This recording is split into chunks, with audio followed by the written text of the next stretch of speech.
My dear friends, I am D.S. Murthy speaking to you. To substantiate my stand for constituting a pay commission, banking pay commission, I have made out a case and represented the same to our Honorable Prime Minister Sri Narendra Modi ji 6 years back. I am going to read out that my representation in this regard. Before going to read out that, let me make it very clear. Improvisation in service conditions through the government's constituted committees like 𝙃𝙊𝙉, 𝙃𝙊𝙉 and 𝙃𝙊𝙉 etc. alone have brought us the major benefits.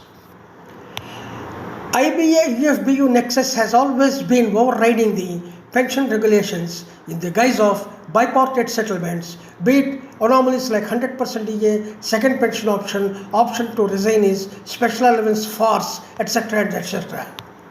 Thus, we can as well get rid of the IBA and UFBU nexus, who always been indulging in manipulations detrimental to the retiree fraternity. A proven historical truth since 3 decades. What all the monetary benefits we secured till date are only through legal verdicts and nothing through negotiations. Even we are helping this way retiree organizations to come out of the clutches of UFBU and have a dialogue directly with the statutory body of authenticity directly. Retiree organizations in this way should thank us for the way we have been fighting their battle also. I am going to read out my fervent appeal made to Honorable our Prime Minister Sri Narendra Modi ji 6 years ago. Honorable Sir, subject matter: perpetrated fraud committed by the bank's managements represented by Indian Banks Association IBA and the unions represented by UFBU resulted in the denial of legitimate compensation against the inflation to the retired banking personnel since 3 decades. Respected Sir, at the outset I take pleasure to introduce myself as D. Srinivas Murthy, son of late Devulapalli Subramanya Shastri, aged about 75 years, retired as manager in middle management from Syndicate Bank, one of the premier banking institutions in the public sector. It is the only bank that took its birth in a remote rural village way back in 1925. I feel proud to be identified as its retired employee with about 30 years of active service since 1972 till my retirement in 2001. Sir, we are indeed hard hit by inflation as our monthly pension remaining static since the day we retired from the services 3 decades ago. Many of our colleagues attained for their heavenly abode and we still remain waiting for our turn to meet them. In furtherance of the settlements signed under the ID Act dated 29th October 1993 between the bank managements represented by IBA and the unions representing the employees, pension regulations of 1995 were adopted in all the banks. These regulations were formulated on similar lines to the one prevailing in the Reserve Bank of India. A specific mention was also made in the regulations itself. Thus, these regulations form part and parcel of the settlement signed under the Industrial Disputes Act, a statutory provision. The parties to the above settlement have no authority whatsoever to alter, modify the terms and provisions of the settlement already incorporated as above, subsequently at a later date.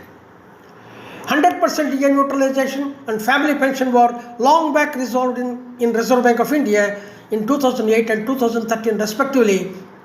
In fact, RBI revised the family pension from 15% to 30% loss drawn pay without any ceiling, but the same is not made available to the retirees of the banks.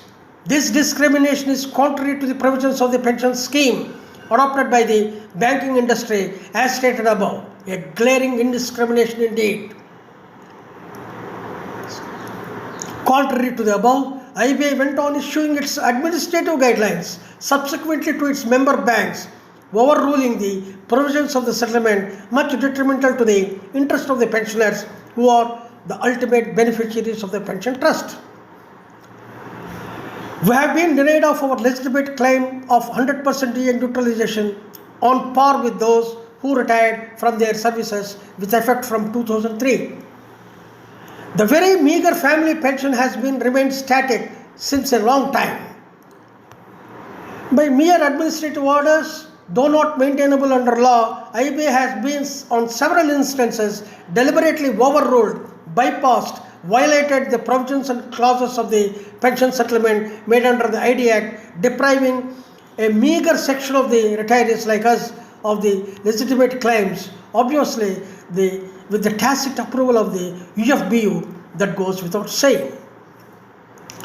It is unfortunate, sir, to bring it to your kind notice that neither the bank managements represented by IBA nor the unions represented by UFBU have been serious to resolve our burning issues despite our hue and cry through various forums. In fact, both have gone on record saying that we, the retirees, have ceased to have any relationship with the employers and we have no contractual obligations whatsoever, refuse to have any dialogue with the organizations representing us to redress the legitimate grievances, and they have gone on signing a record note dated 25th May 2015, which reminds us of the historical Magna Carta signed by themselves to leave our fates to the destiny forever.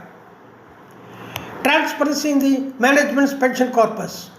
You may be aware, sir, that ours is a fund-based pension scheme with employees' contribution towards PF from out of their retirees' salaries every month, whereas the matching contributions from the employers towards the pension corpus, which is supposed to be invested in the approved government securities to make it self-sufficient for smooth servicing of the scheme as envisaged by the settlement signed under the ID Act.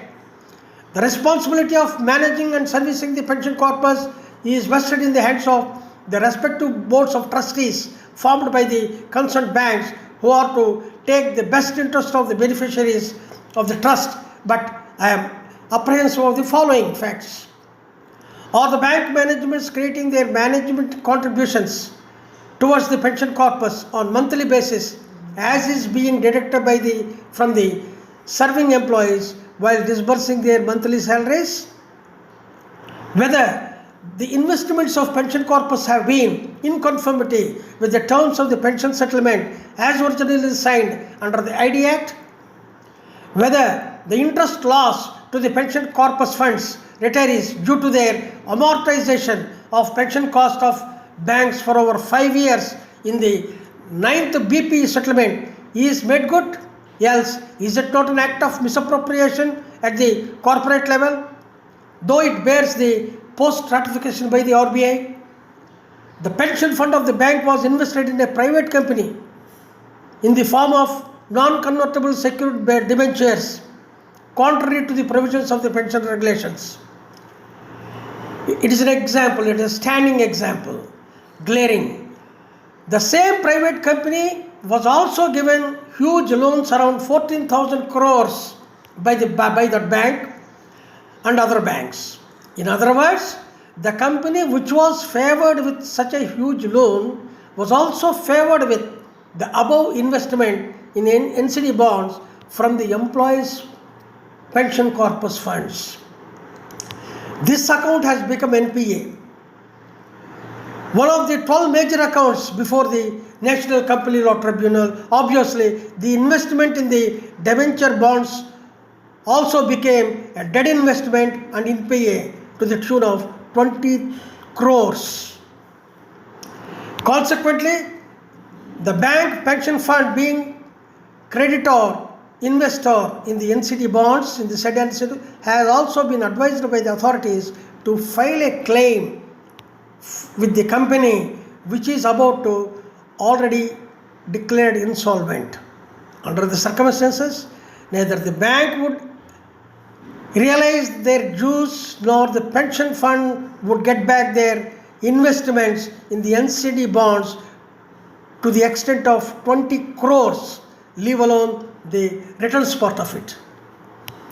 Respected sir, if this way we, as trustees of the pension corpus, the banks and unions join their hands clandestinely to cheat their own retired employees, then what would be the fate of the banking public in general? In this process, it is adversely affects the confidence of the banking public and bring disrepute to all of us. Supposing the same were to be indulged by any erring employee for his or her misconduct in a stray and isolated instance, he or she would have been sacked from the services mercilessly as per the service conditions. Even for a paltry amount of involvement for that matter. That being the case, can the representatives of the unions and the respective pension trust board members plead for their estoppels from being guilty on par with the managements on the above logic? Sir, only a thorough investigation on the above lines by an accredited institution like 𝐒𝐿 alone will be able to bring the truth to the surface in the interest of the innocent retirees like us as the beneficiaries of the pension trust.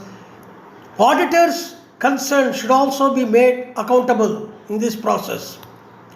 We are hard hit by inflation.